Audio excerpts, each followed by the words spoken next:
Jai Mahamaya ki jai. Bole Baba ki jai.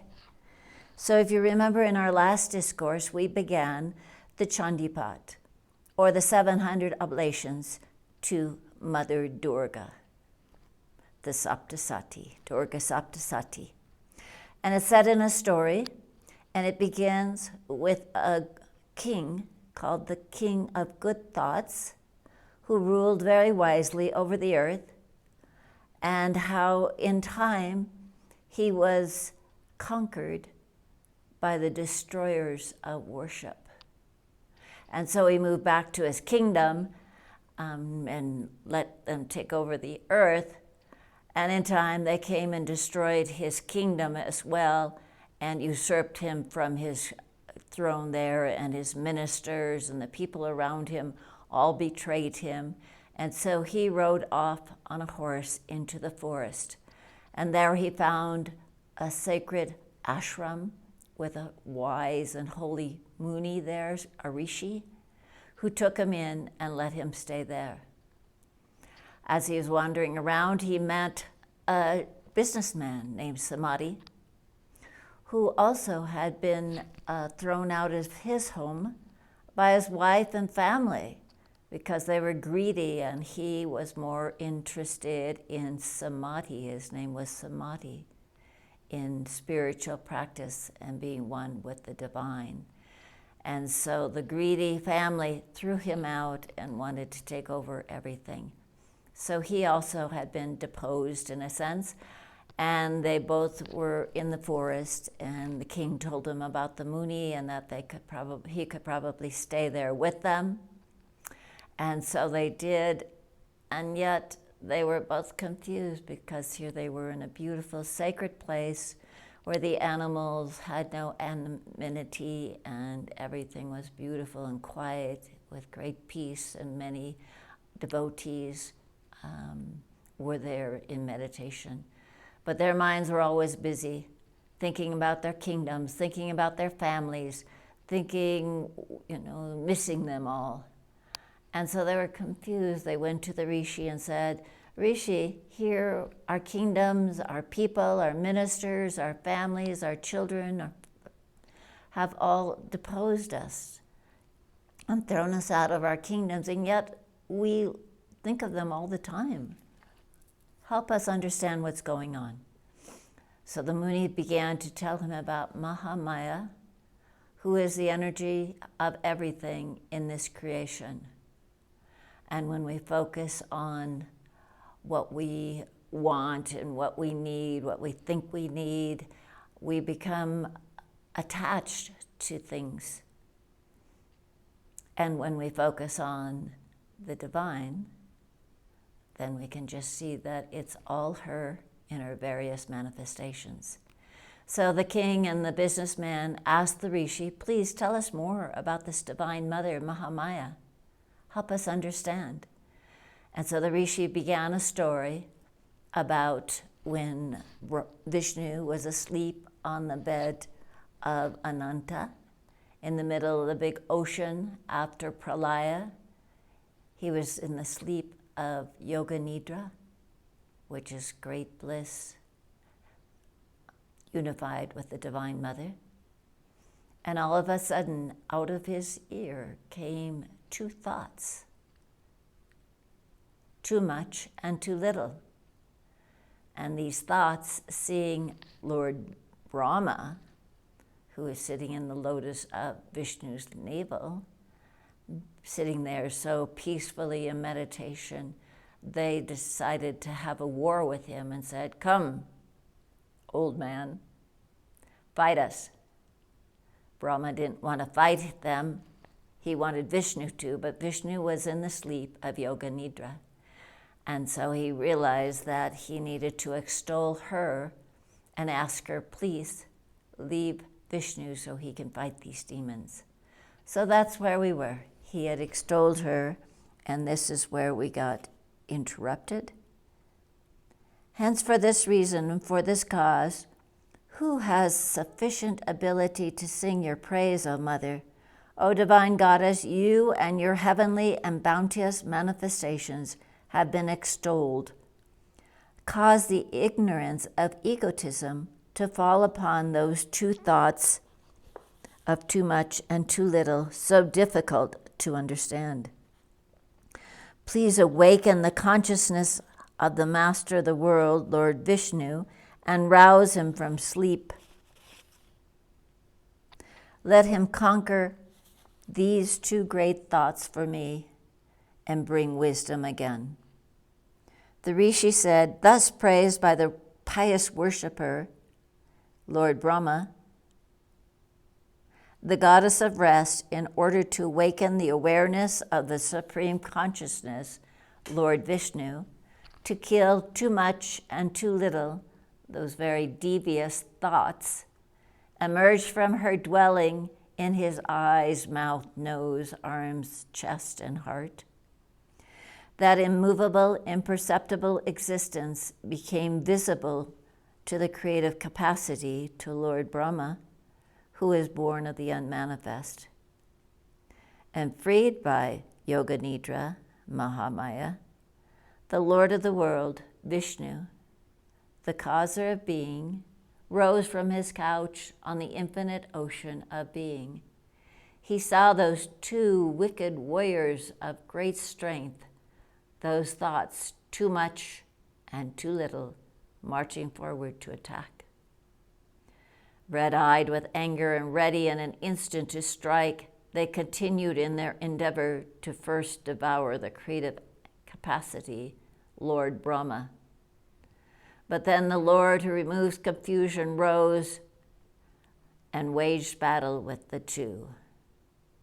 For 5,000 years, Lord Vishnu, the all-pervading, omniscient, omnipresent, eternal, wrestled with them arm in arm, and they became frenzied by their own strength under the delusion of the great measurement of consciousness, Mahamaya herself. They became so frenzied and ecstatic and egotistical about how great they were, they decided to tell the one with beautiful hair, Lord Vishnu, to choose from them a wish, a boon. The Lord of the universe said back to them, if you are so satisfied with me in my warring 5,000 years, then both of you be slain by me now. What other wish could be regarded? This much I ask.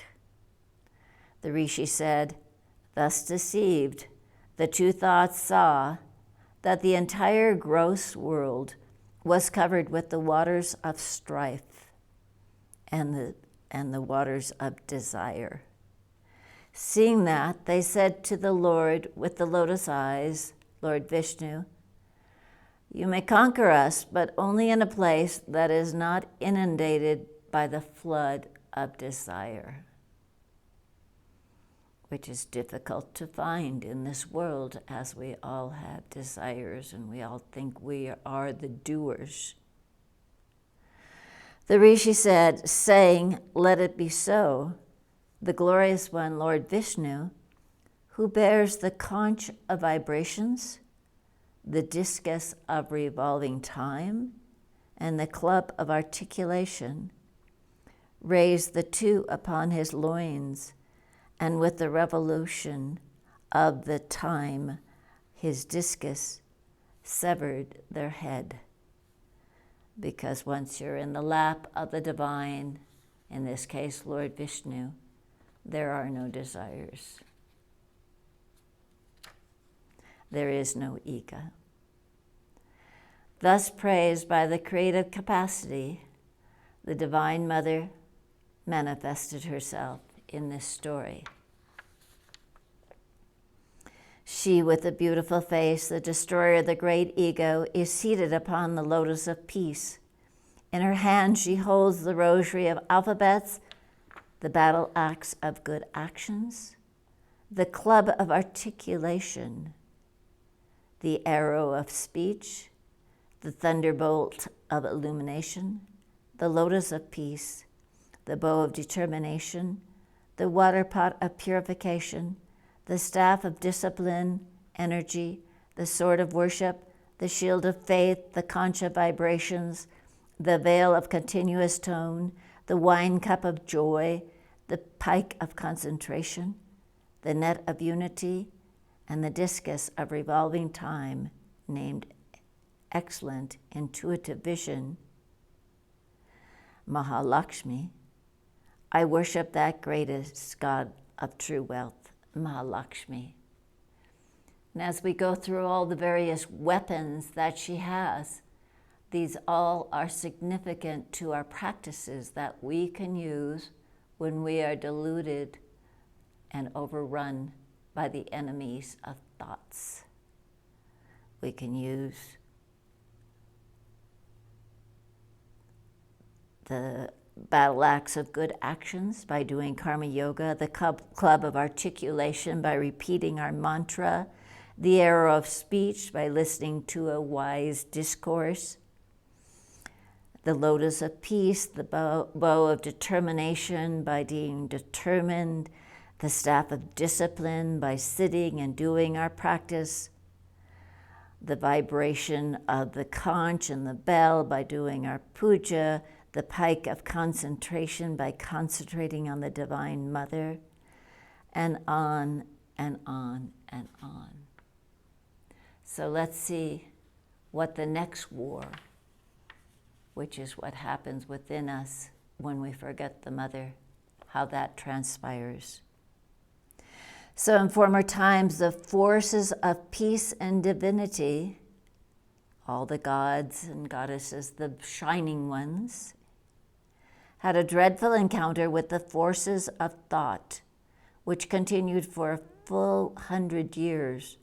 The commander of the army of thoughts was the great ego, Mahesura, and the leader of the army of clear perception was the rule of the pure, Lord Indra. The army of the gods was vanquished by the very powerful thoughts, and all the gods being subdued, the great eagle, Mahesura, assumed the authority of the rule of the pure and all the heavens and all the other lands. Then the defeated gods, led by the lotus-born Lord of Being, Lord Brahma, went to where supreme consciousness, Vishnu, and the brilliance that pervades all were staying. The gods gave the narration of the exploits of the great ego, Mahesura, at length, and told of their defeat by the forces of those very strong thoughts. The thought that I am the doer and I am the important one. The authority of the light of wisdom, the rule of the pure, the light of meditation, emancipation, devotion, the power that controls, the Lord of equilibrium, and other gods, has been usurped by the great ego, and now he governs over all. That wicked ego has cast all the gods from their heavenly place, and now in the manner of men they wander about the earth. All that the thoughts have done have been reported to you. We have come for your protection. Now please think of the manner of their destruction. Then the slayer of too much, Lord Vishnu, and the bliss of being became enraged over the conduct of the thoughts, and their faces frowned in anger. And in excessive rage, a great light emanated from the face of he who holds the discus of revolving time, Lord Vishnu, and from the creative capacity, Lord Brahma, and from the consciousness of infinite goodness as well, Lord Shiva. The rule of the pure and all the other gods, too, emanated great lights from their bodies, and all the lights united to form one light of radiant splendor. The gods saw that the great collection of light, like a blazing mountain that pervaded all the directions with its flames. There was nothing to compare with this light that emanated from the bodies of all the gods, and after collecting into one, it assumed a feminine form, whose illumination was apparent throughout the three worlds. So after all the gods bestowed their energies, ornaments, and weapons on the goddess, and after being worshipped again and again, the goddess laughed and roared in a high tone, and her dreadful sound resounded through the ether. The goddess caused such an excessive noise that caused all the worlds to quake and the ocean to rage. The earth rocked and the mountains shook, and the gods were extremely pleased and joyful and cried out to the goddess on the lion, "Victory be to you, victory be to you, O Mother." And with great satisfaction, the wise people praised the image of their worship, bowing with devotion, seeing the three worlds in such a commotion, and the army of thoughts adorned their armor, took up their weapons, and stood together. The great ego, in excessive anger, exclaimed, "Ah, what is this?"